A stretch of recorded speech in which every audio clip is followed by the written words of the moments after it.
Hey, everybody. Welcome to Moment of Clarity. Today is a big episode. I got Nick Brana here, one of the founders of Movement for a People's Party. Just give me a second. I'm going to make sure we're going live on Rockfin as well. Thanks for joining. Please take a second to share this and let people know about it. Click a thumbs up. Do what you gotta do. There's been a lot of news, a lot of great news, and a lot of drama connected to Movement for a People's Party. So we're going to get to the bottom of that and really dig into what's going on there with Nick Brana. You probably know Nick he's been on my show multiple times, Redacted Tonight. He used to be part of the Bernie Sanders campaign back in 2016. He tried to get Bernie to leave the Democrats and create a third party that would be free of corporate money. And when Bernie did not do that, Nick Brana took it upon himself to find others who were willing to help him create a third party. So that is where the Movement for a People's Party started. And I'm going to get into all of these things with him in a few minutes. As many of you already know, I have a Rockfin channel as well. It's rokfin.com/Lee Camp to try and deal with some of the censorship, some of the suppression, some of the attacks coming from fucking YouTube. You hear me, YouTube? You hear me? I know you hear me. You're out there, YouTube, aren't you? Just watching and waiting so you can get me. So I thought I'd go nuts for the opening, and then I can really pull it back in later for the rest of the thing. While we're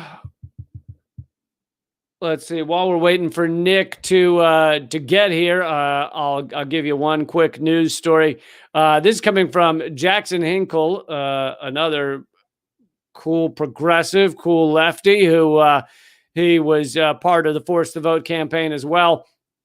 But anyway, he tweeted something that's slightly important. So this is what's going on while they're having this impeachment hearing. And by the way, should Trump be impeached? Yeah, probably. He should be, fucking, they should put him in the stockades thing, right? Where you put his head and his hands through the fucking wooden thing and we all get to throw our poop at him for like a few hours. I mean, at least, right? At least. But anyway, while that's going on, they're finding time for other shit to do. Our government is, and so I wanted to show you this one that Jackson tweeted. Biden just approved an $85 million Raytheon weapons deal for Chile. Biden's Secretary of Defense was a Raytheon board member prior to joining the administration and still owns between $500,000 and $1.7 million in Raytheon stocks. This should be illegal. Yeah, I mean, really, Raytheon in general should be illegal. But yeah, this used to be called war profiteering. This used to be called, fucking villainy.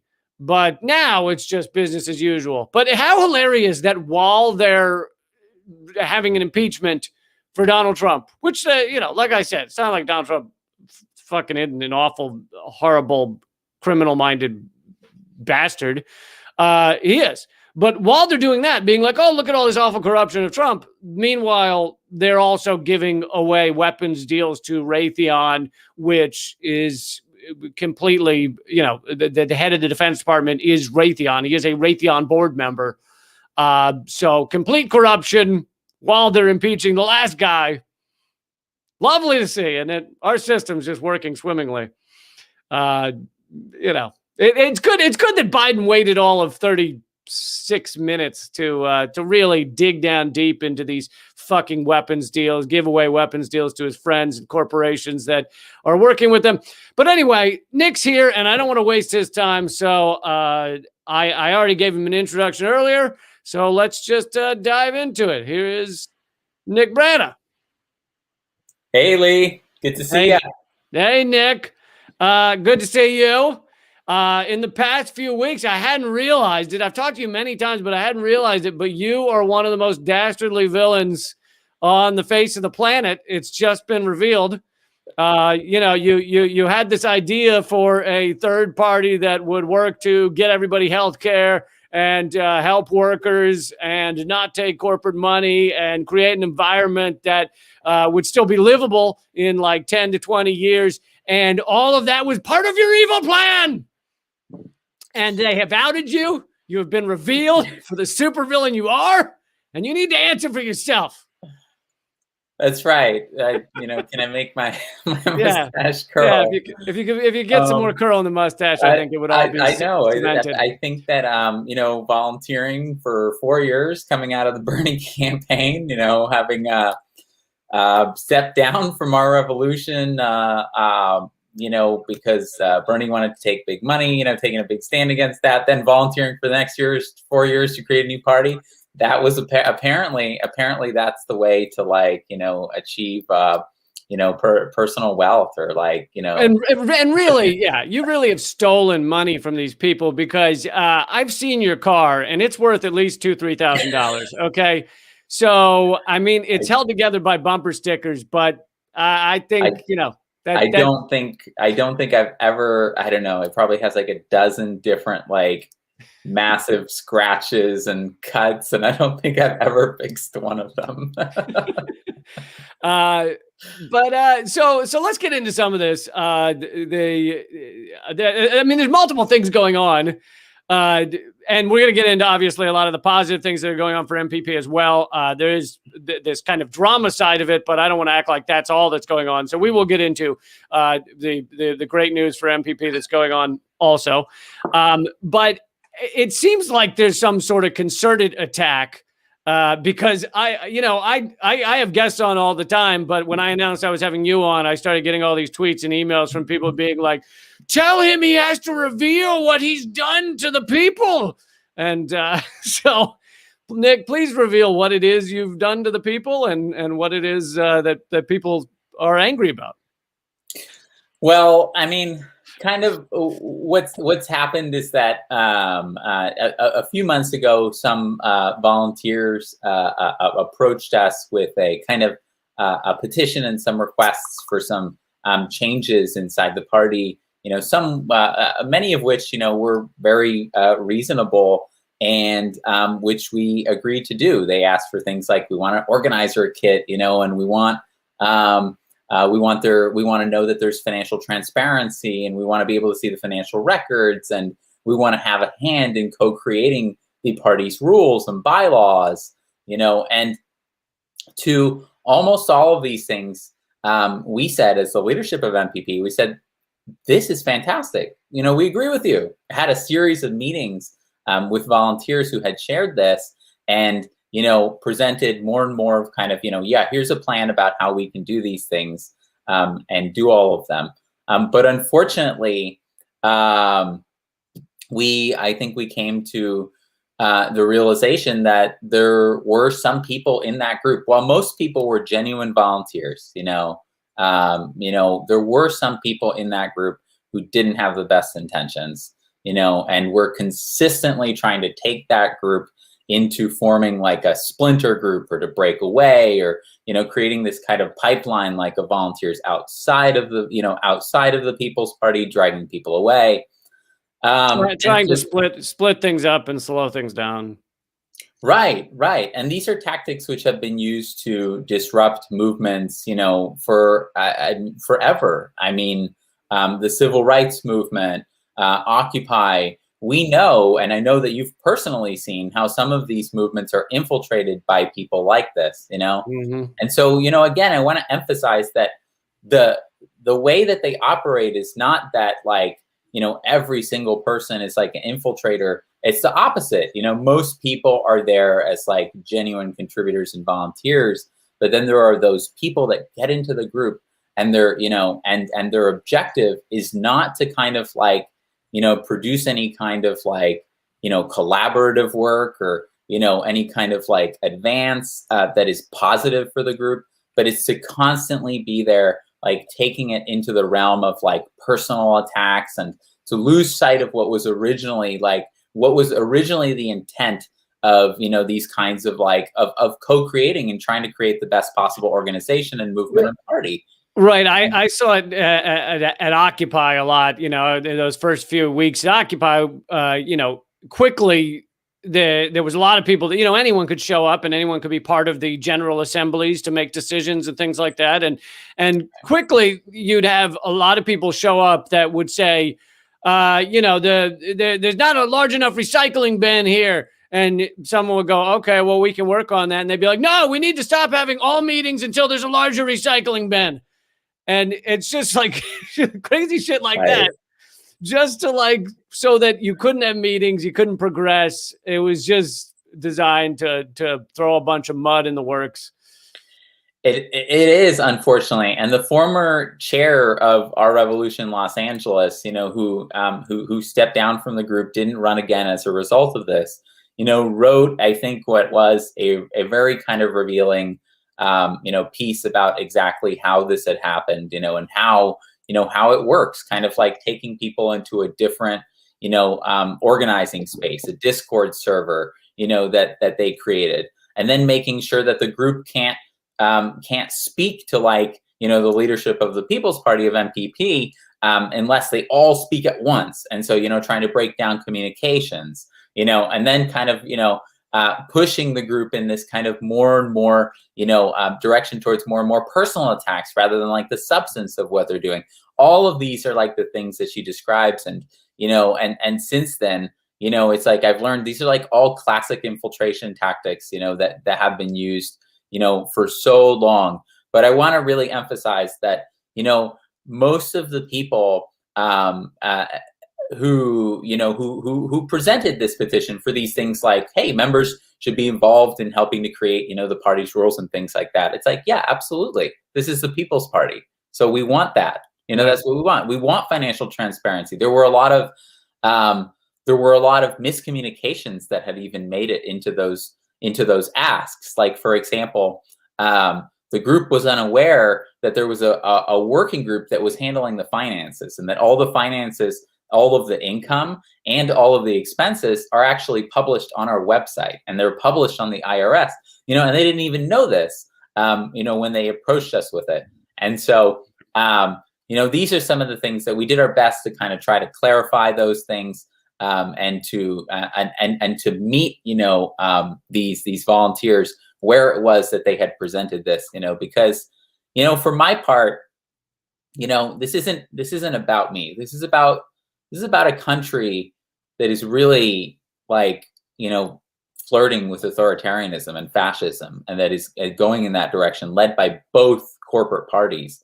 You know, this is a country where, you know, before the pandemic, 80% of people were living paycheck to paycheck. Half of people couldn't afford a $500 emergency. You know, this is a country where literally the billionaires have profited by more than $1 trillion off of the misery, at the same time that you've had tens of millions of people who lost their jobs, 15 million people who lost their health insurance, an absolute catastrophe, to the extent where the rest of the world is looking in at the US and is thinking, what is happening there? That is horrific. In our countries, we provided people with a basic income. We put people on, we covered payroll for employees at 80, 90, 100%.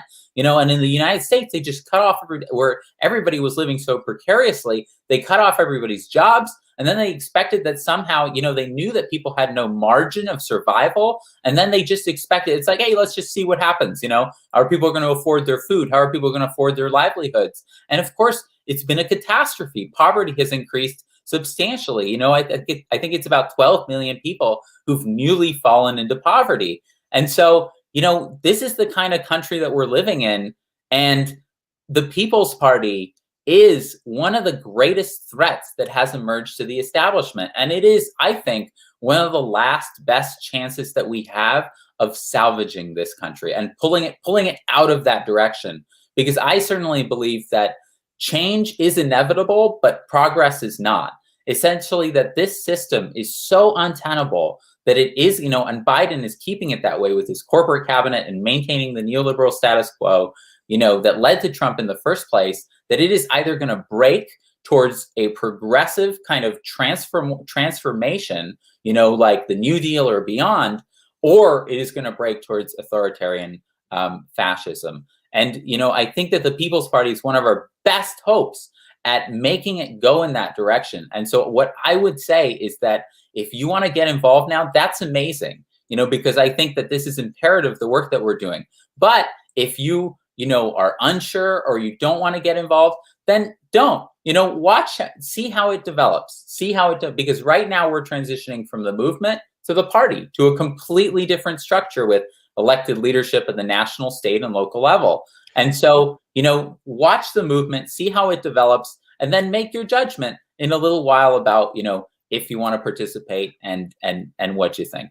Well, I think that's part of why the Democrats hate you so much, is you're trying to push things towards progress, and that's really offensive to them. Okay, so if you could just stop that, then they might hear you out.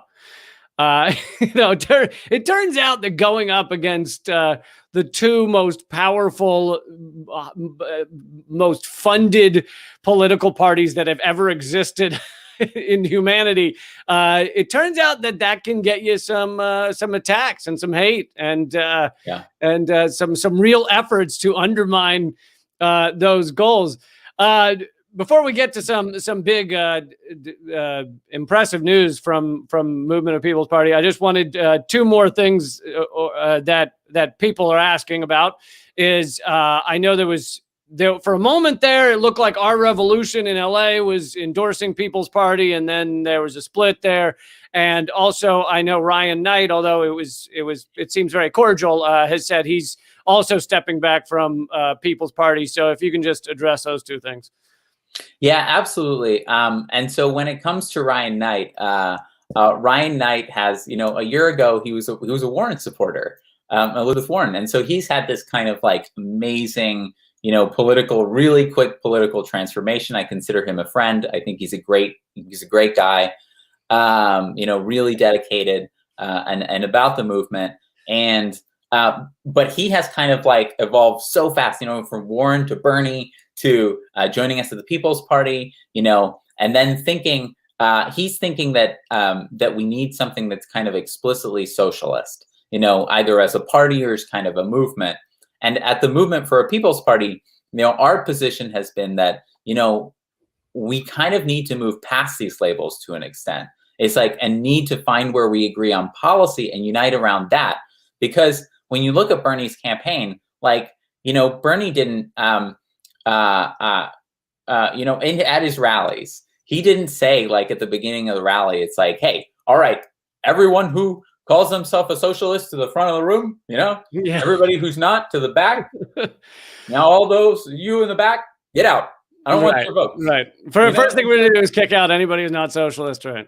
Right. And so that's our perspective is, whether you call yourself socialist or not, if you are a struggling working person, and the majority of Americans, the large majority, don't, then we welcome your support. If you believe in our transformative progressive vision of Medicare for all and a basic income and racial justice and a livable climate and a second economic bill of rights that guarantees all of these things, and that has been possible ever since FDR proposed it in 1944, then we welcome you to work with us towards that, whether you are socialist or not. And we featured socialists at the People's Convention in 2020 in August, where we had more than 1 million viewers and we had an incredible array of speakers. And we're number 2 trending across the country at our first convention. And even before that, going all the way back to 2017, when we had a conference that you spoke at American University, and we featured Dr. Cornel West and Jimmy Dore and Shama Sawant at the Draft Bernie Town Hall. And so, we believe in working with those who consider themselves socialists and those who don't. And we think the important thing is that now we come together around those policies around which you have that supermajority support in the public, 70, 80, 90% for Medicare for all, free public college, getting money out of politics, all these things. We have the power to come together around those things right now and make the change. And if we're not willing to do that, or we say, no, we have to wait until everybody accepts a certain term or a label, then I would ask, is that really progress? Is that really like making the most of what we can? I only work with militant anarcho leftist vegans. That's my new policy. So I'm making an exception speaking to you right now, but that's it. I'm honored. And what was the other thing? And then it was our revolution. I know you used to be with Our Revolution, and then that kind of led to People's Party in a certain sense. I did. In fact, yes, after the Bernie campaign, I was the national political outreach coordinator on the Bernie campaign. After the Bernie campaign, they hired me for Our Revolution to be the electoral manager there. And, unfortunately, I ended up stepping down with most of the staff because Bernie Sanders wanted to, at the time, take billionaire money. After we'd run a campaign, and it was primarily Jeff Weaver's idea, but unfortunately, Bernie Sanders went along with it and greenlit it.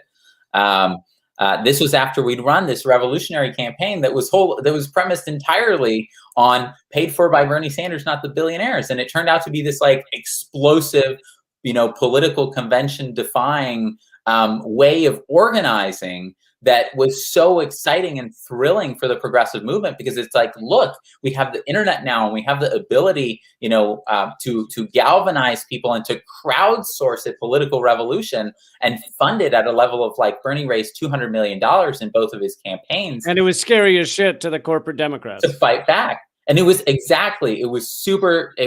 terrifying to them. And so, the idea that we were going to kind of like, that was the source of our integrity and our power, that we were just taking money from the people. And as the People's Party, that's exactly what we do too. We take no corporate money. We only take money from small grassroots dollar donations. We have an average contribution of $19. I'm really proud to say that. And so, so yes, I participated in founding Our Revolution at the national level, and then stepped down for that reason. But then with Our Revolution Los Angeles, they unfortunately were kind of some of the central individuals, members with Our Revolution Los Angeles, in putting together this petition that was presented to the National People's Party and asking for these different changes, most of which, as I said, we agreed to and thought were very reasonable, including the core ones of inclusion and in creating the party's rules and bylaws. But unfortunately, there developed kind of this dynamic, as I mentioned, that they created a separate Discord, and it became very hostile. And there were people in there who were always pushing the group to split or to leave, And this was even before, just to give you one example, before, right when kind of this petition asking for these, changes inside of NPP was presented to us as the national leadership.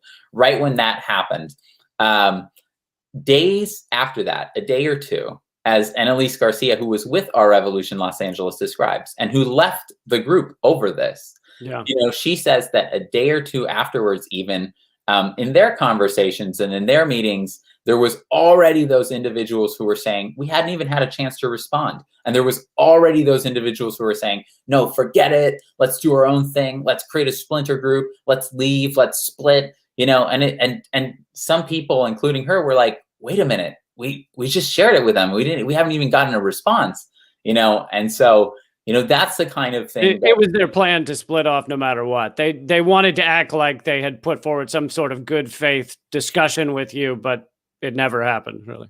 It feels that way. Feels that way. There was another request, for example, that we have community groups like teachers for a People's Party, Latinos for a People's Party, Black voters for a People's Party. And there was a request that those community groups, especially Black voters for a People's Party, be able to contribute to the drafting of the platform. And that was something that when it was originally suggested, we said that's a great idea. Like, please do that. That's fantastic, because we want, those who are the most affected by the issues in their communities and who live them, who have that lived experience, to be contributing to what is going to be the platform drafting process. But then when the petition was presented, that kind of demand was still there of like, oh, we want to be able to do it. And, we want to be able to contribute to the platform drafting process. And we said, yeah, we agreed to that about, I don't know, like a week or two ago when we had that initial meeting. And then it kept showing up, which was really confusing because, we kept saying, yes. In fact, yeah, we've said it now the past like 2, 3, 4, 5 times. And it seemed like there was never kind of an acknowledgement, that we had done that. And so, there were, I don't know, it looked like there were. This sounds like a group of people that wanted to split off no matter what. I think there were some of those there, unfortunately. And this is, and when you're doing the kind of thing that we're doing, like, really, this is something that, I've had to kind of come to terms with, that we're going to have to accept. There's going to be people who are going to want to come in, when we've become such a source of inspiration and such a source of hope for people. And there's going to be some people, whether it's from the establishment, the Democrats, Wall Street, or just people who, I don't know, just people who, for whatever reason, they want it to work differently or something like that, or they're going to come in and they're going to try to they're going to try to disrupt it, and this is just something that movements deal with. Yeah, absolutely. I don't think you should act surprised. And the more successful you are, the bigger the party gets, the more people want to join it. The attacks will get grander, harsher. They will be in the mainstream media outlets. Because at the end of the day, those outlets are meant to defend either the Republican or Democrat parties. They will attack anything that seems like it could cause harm to those two corporate parties that continue us down the same path of environmental destruction, of Wall Street exploitation, and of endless war. So, if you get in the way of that, you will be attacked. It seems like we're about to face that because, with some individuals like Ryan Grimm, who's kind of had an axe to grind against anyone who supported a floor vote on Medicare for all. He's with the Intercept. Since Force the Vote, he seems to be, kind of spearheading an article at the Intercept with Owen Higgins that is, seems to be like it's going to be a hit piece. So he has it in for, anyone who is kind of involved in that. And so, yeah, this is the kind of thing that we're going to face more and more and more from like the liberal media and from the establishment media, the corporate media. So let's get to the good news. I know a lot of people like to ask about ballot access, and that's a big deal because our system is intentionally designed to make ballot access as difficult as possible. And you've got some good news on that front, right? Yes, we do.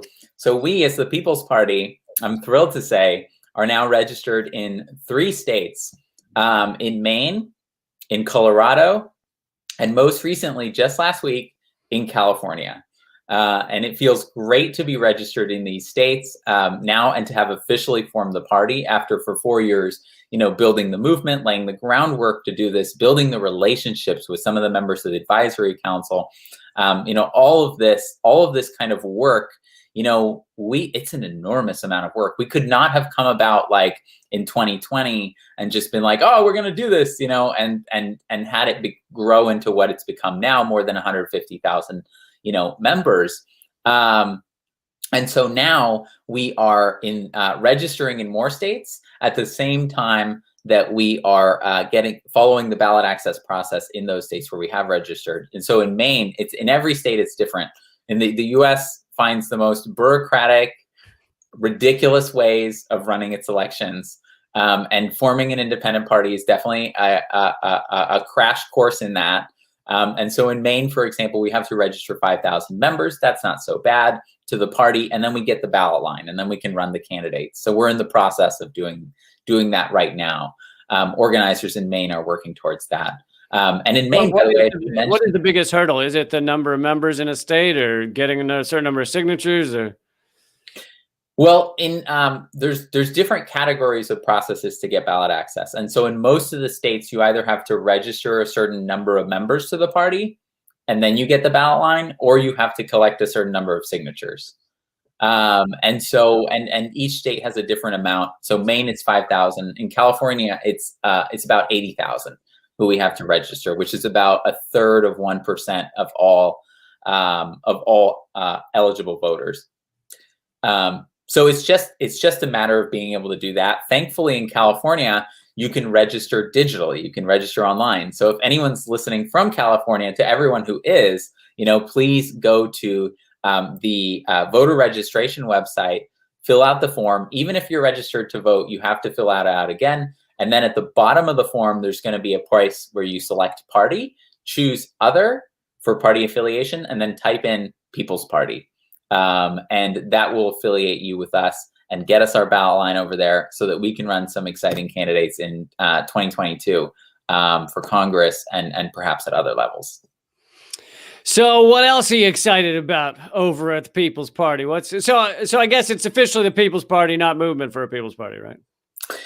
It is. Now we're so it's a whole process to kind of transition from the movement for a People's Party to the People's Party. And so yes, but we not to mention changing your background there. That's going to be a big haul right there. That's right. That'll be changing before too long. I've loved kind of the logo that we've had to work with, that we have been working with. But yeah, all of that will be changing. We'll be changing to the People's Party.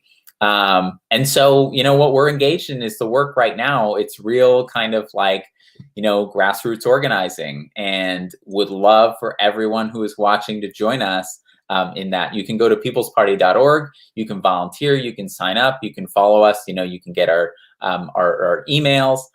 You can donate. If you can afford at this time, and you can just generally kind of get involved in the work. In particular, what we need is organizers who can start local hubs and who can join local hubs and help get the party on the ballot and help support candidates and help do kind of the community building and community service that we're looking to do as a People's Party on the local level too.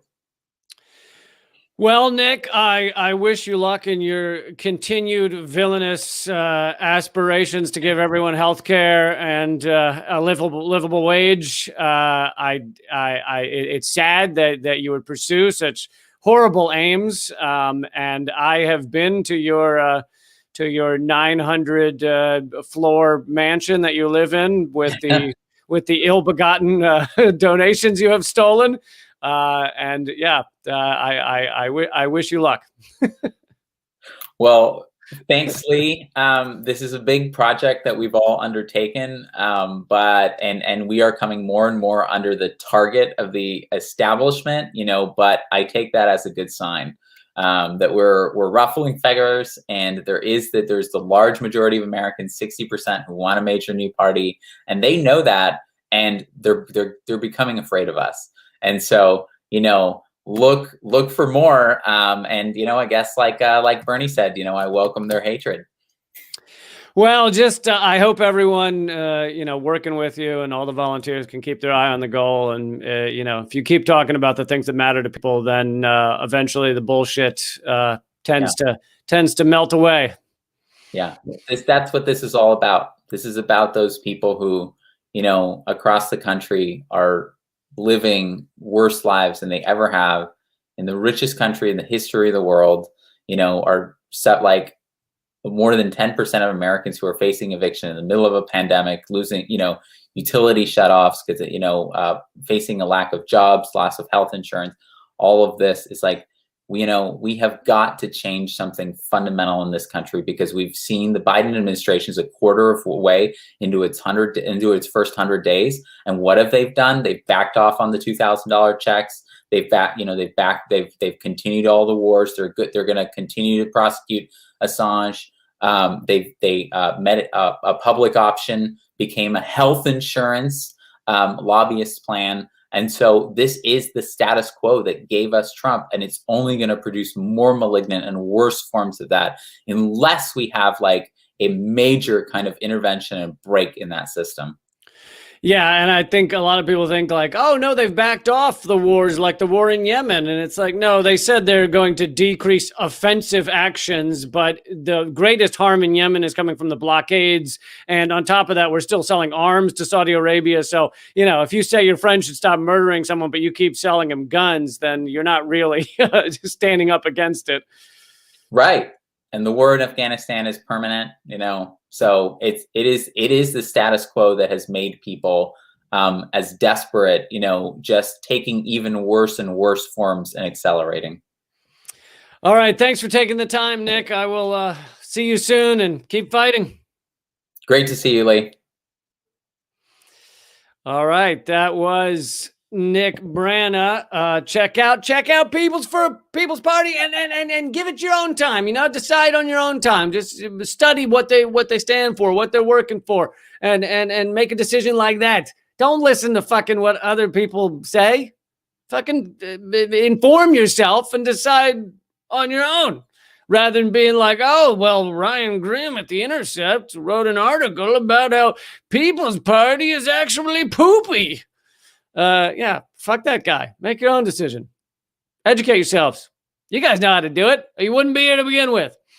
You wouldn't be watching my show if you weren't willing to learn what the fuck's going on your own, with some good old fashioned media literacy, learning who the hacks are and who's actually in it for change, who's actually in it to create a better world. In these last few minutes, I wanted to, and this kind of goes off somewhat what we were talking about. Segues nicely from all the drama that's been foisted upon People's Party, but is a little bit different. I wanted to talk about the soap opera of politics. So many of us and so many of our media outlets are focused either 100% or maybe you could go down to 90% on the soap opera of politics. Like it's a sport, right? Every day you turn on, and it's not just CNN. This goes for a lot of alternative indie outlets too that you may watch. You turn them on, you listen to them, whatever, and it's a day-to-day of like, Chuck Schumer said this, and Donald Trump tweeted this, and Nancy Pelosi did blah, blah, blah, and AOC said this, and we're analyzing whether we agree or disagree with the thing they said, whether it's a lie or not a lie. And I do some of that. Just the other day, I showed some clips of Mike Pompeo and tore apart the shit he was saying. We'll show tweets from people and tear apart the shit they're saying. And so it's not that you can't do any of it, but you got to understand that our lives, the lives of this country, the lives of everybody around the world, almost like the vast majority of what's impacting our lives and our futures it does not connect. It is decoupled from the horseshit that is your average media, your average politician bullshit. Now, this isn't to say that large-scale change can't happen from politicians. It can at times, but the day-to-day banter about what they did day-to-day is largely bullshit. It's largely a smokescreen that's put up so that you're ignoring the actual reality of your lives, the actual ways to help people. And this actually goes with, and for those of you who watch a lot, you know that I love to reference this study. It's one of my all-time faves. The Princeton study, extensive Princeton study that showed that we are an oligarchy. Now, you dig into the details of that, and what does that really mean? Well, it means that no matter what Americans want, so for example, Medicare for all, the odds of something happening in Congress that allows that to happen, so that change going through Congress, is almost zero unless it aligns with corporate America. Meaning that what Americans want to happen does not happen at all, almost ever, unless it aligns with corporate America. And in that way, what our Congress people are doing or saying on a day-to-day basis doesn't matter unless it aligns with corporate America. And that is what will ultimately happen. And so not only, now I've used that I've used that study to tell everyone how terrible the two-party system is, how corrupt our officials are, but I'm using it slightly differently this time. I'm using it this time to say that is why spending all of your time, all of your day-to-day, all of your conversation, a lot of your thought, a lot of your tweets, a lot of your writing, a lot of your calls to friends, talking about what our Congress did today, or what they might pass years from now, or what they did pass, is mostly bullshit and a waste of time.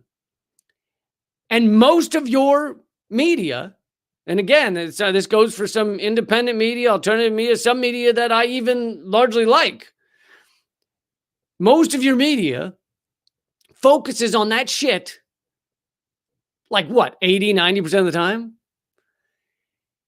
So, and I realize you might be thinking, well, Lee, you focus on that shit too. I hope you notice that I don't spend a lot of time showing you what Chuck Schumer said. I don't spend a lot of time showing you this tweet or that tweet or whatever. In fact, the only time that I can think of recently now that I've talked about getting a vote through Congress and how to get it through Congress was for force the vote for Medicare for all. That was one of the few times that I was like actively involved in whether so-and-so would vote for a thing or put a bill forward in Congress. Because if you're focusing on that, you've already lost. Now, force the vote was a unique situation. It seemed like it was a unique situation to get everybody paying attention to Medicare for all, caring for Medicare for all, and looking at the alternatives. You know, why aren't they pushing for Medicare for all? Why are these Congress people ignoring it or not responding to us? So I felt that had more impact than just the vote. But in general, I don't spend a lot of time on that crap. Whereas there are other outlets, and it's most of them, honestly, because this shit gets clicks. It gets clicks to talk about that shit. I don't mean force the vote. It gets clicked to talk about so-and-so tweeted this, or look at these 3 sentences Chuck Schumer said. I don't know why I keep saying Schumer, but he's just on my mind. It doesn't matter. Any of them. AOC, Ilhan Omar. You know, it can be the bad ones too. Fucking Nadler and Mitch McConnell, and you know, anyway, I didn't mean say the Republicans are just the bad and the Democrats are the good. I misspoke. They're all fucking garbage, but some are more garbage, some are slightly lesser garbage. But my point is, like, these shows that you watch, and the ones honestly that get the most views are the ones that treat politics and the politicians, the celebrity politicians, as a sport. So every day you click it on like the big game happened and you want to see the highlights. And every day you click it on, you go here, and honestly, it's very much not different than sports. Here are the highlights of what happened out on the field today. And some people would say, but the difference is that on the field of politics, if they get it if they get the touchdown, that could be a $15 minimum wage.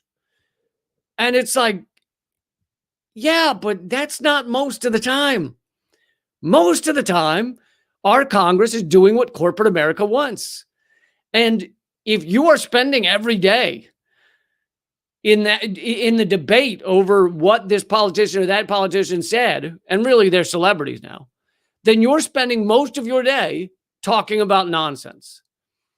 Instead, you have to refocus. We all have to refocus the discussion on like a revolution of the mind, on the topics, on the issues, on the fact that everyone in America should have clean water, on the fact that we shouldn't have to work so hard at all.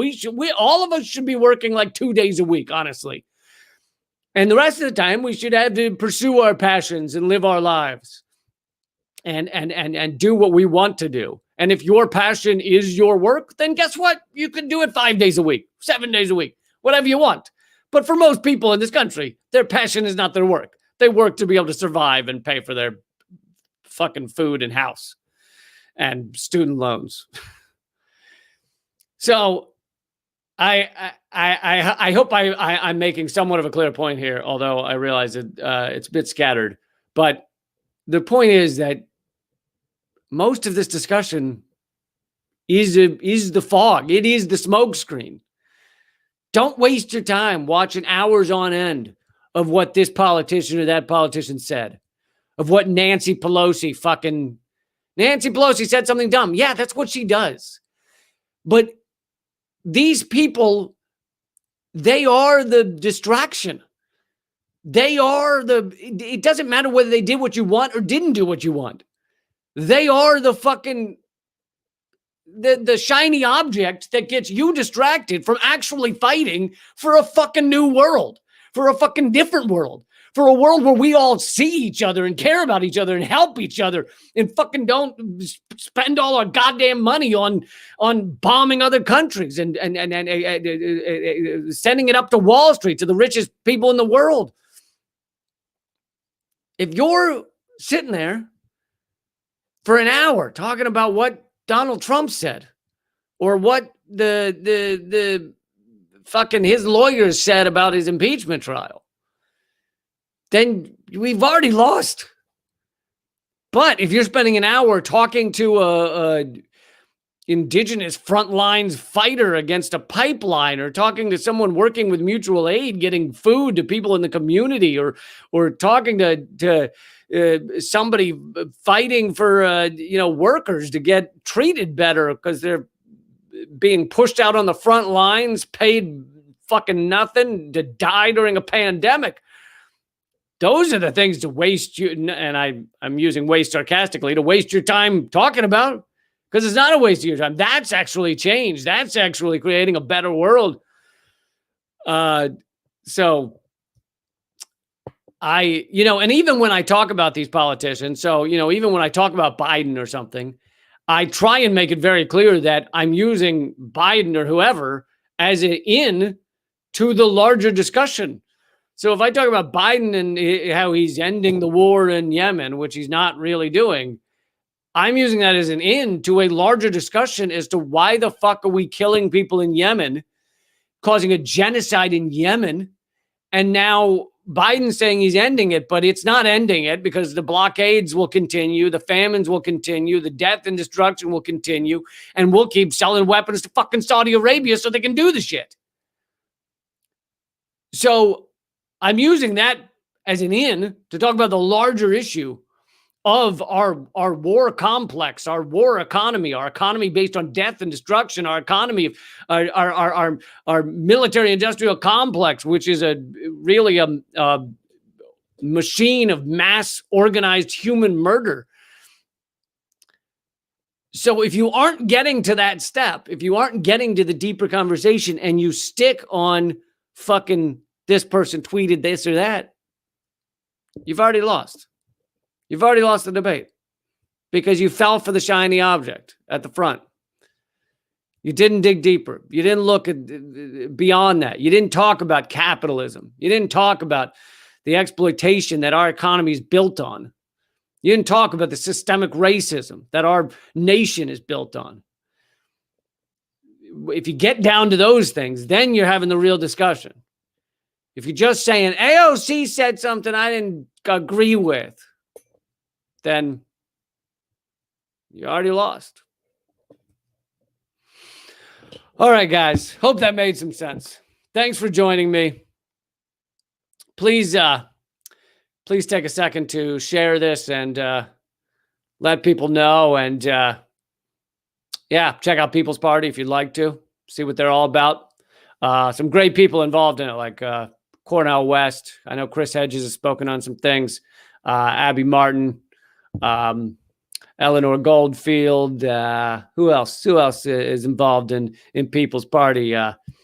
Donald Glover, Susan Sarandon. A lot of cool people. Obviously, I get, you may be thinking like, I don't care what celebrities think, but it would only make sense to say people whose names you knew. It'd be weird for me to be like, Carl in Ohio. And you're like, I love Carl.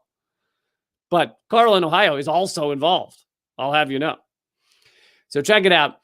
All right. Also, if you're watching this on Facebook, please come over to youtube.com/moment of clarity and hit subscribe. I do these every single weekday, except sometimes. And there, if you miss the feed, if you don't see it live like this, you can watch them at leecamp.com. Yes, Derek also mentioned Nina Turner and Jimmy Dore, also supporters of the People's Party. But I don't know. Greg says Eleanor dropped People's Party. No, she didn't. But anyway, yeah, keep fighting, and I will talk to you soon. And there's a new Government Secrets with the final part of the JFK trilogy. Oh wait, it's got a fourth. It's the fourth part, so it's not a trilogy anymore. It's the JFK assassination quadrilogy. Is it quadrology? Is there a word for that? Anyway, we'll have the JFK assassination part 4 on the next Government Secrets, which we'll be taping Monday. So it'll be out on your podcast networks a day or two after. And I will talk to you soon. Keep fighting.